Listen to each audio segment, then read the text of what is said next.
Вы знаете, вот в 2010 году, когда мы финплан утверждали, мы утверждали и говорили, вот, ты получишь среду, ты получишь четверг.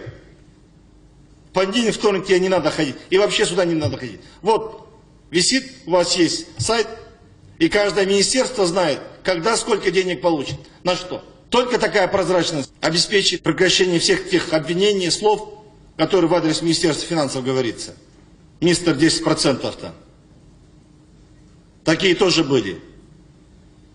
Туралы? Болгонда? Эмне жашырабыз? Ар бир нерседен 10% алабыз деп. Атайын проблема кылып отурушчу. Бербей. Дагы келсин деп. Андай болбош керек. Ар бир министерствоны бир айга, бир жумага жазылып туруш керек. И алар ошол эмеден көрүп, сайттан көрүп туруп алып туратындар. Бүгүн келип түшөт экен, эртең келип түшөт экен деп.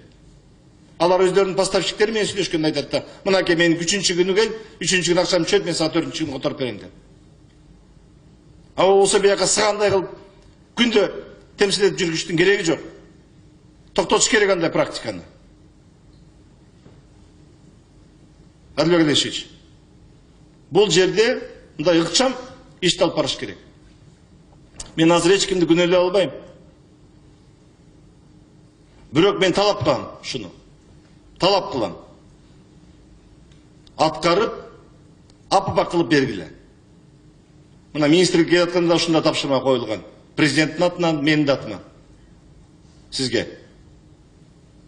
Тазалап бергиле деп.